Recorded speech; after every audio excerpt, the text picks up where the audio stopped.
Hello and welcome. Today, we're diving deep into a really powerful poem by Adrienne Rich called The Trees. Now, on the surface, it seems simple enough. It's about some houseplants staging a breakout from a home. But as we're about to see, it's so much more. It's this incredible story about being trapped, about rebellion, and that unstoppable, undeniable urge to be free. And really, the entire poem boils down to this one central, kind of suspenseful question, right? What happens when the natural world, which we humans have tried so hard to confine and control, finally decides it's had enough? To figure out the answer, we've got to start at the beginning. So let's set the scene with Act 1, Nature in Captivity.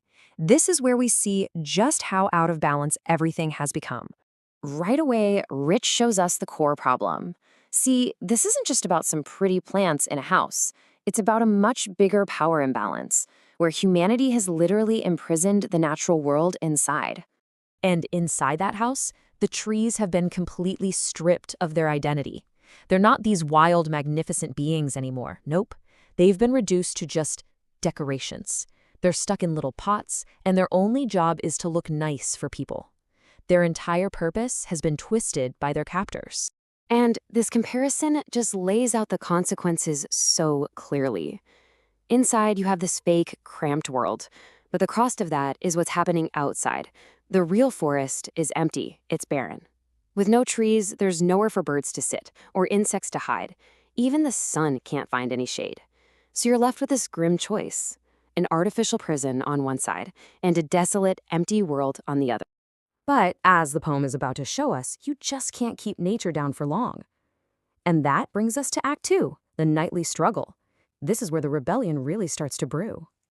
And the escape begins from the ground up, literally. It happens quietly in the dark. All night long, the roots are working away, pushing and finding those tiny weaknesses in their prison, the little cracks in the floor, as they start their journey toward freedom. And this is no accident. It is a full-on, coordinated effort. Every single part of the tree has a job to do. You've got the roots working to break out from below. The leaves are pressing up against the glass, testing the barrier. The little twigs are getting tougher, stronger, getting ready for the breakout. And the branches, which have been crammed under the roof for so long, are finally starting to move, getting into position. And the way Rich describes this is just wow. She uses this incredible simile. She says they move like patients who run out of the hospital in a hurry, almost half-dazed.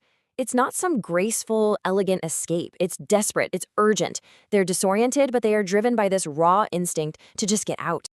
And the whole atmosphere is just electric. You can almost feel it, right? The fresh night air. You can see that big, full moon shining down. You can smell the leaves and the lichen. And that scent is described as being like a voice calling from the outside world, a whisper of the freedom that's waiting for them.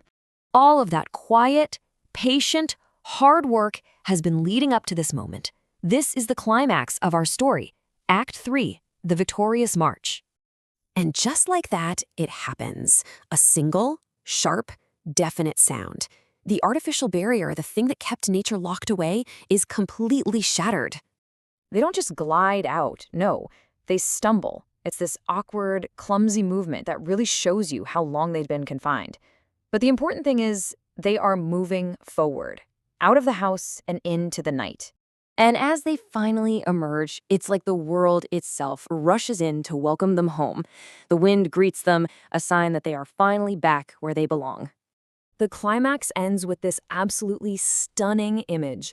As the trees stretch up towards the sky, their branches break the moon's reflection on the glass into a million pieces. It's like their return to the world is so powerful, it literally shatters the image of the sky itself.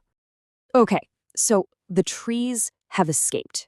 It's a dramatic story, but what does it all really mean? Well, that brings us to the heart of the poem, its powerful underlying message. To really get it, we have to look at the main literary tool Rich is using so brilliantly here, and that's personification. She gives the trees human-like feelings and motivations. They struggle, they work together, they have this unbreakable will to be free. And by doing that, she turns a simple story about plants into something universal about the search for freedom. So these trees, they're not just trees. They're a metaphor for nature, for the wild world as a whole. And the poem is arguing that no matter how hard we try to tame it or control it, that wild spirit will always, always break free in the end. And, for a poet like Adrienne Rich, who was such a major feminist voice, there's another powerful layer here. It's hard not to see these trees fighting their way out of a domestic space as a symbol for women striving to break free from the constraints of society. Ultimately, the poem draws a straight line between us and the natural world. It's saying that just like people need freedom to grow and reach their full potential, so does nature. It doesn't matter if it's a tree stuck in a house or a person trapped by society's rules. The message is exactly the same. Being confined stops you from ever becoming truly great. And that leaves us with the poem's final lingering question. It's really a challenge to all of us. If we value freedom as the most important thing for our own lives, if we cherish it so much, then how can we possibly justify denying that same freedom to the natural world just for our own convenience? It's something to think about.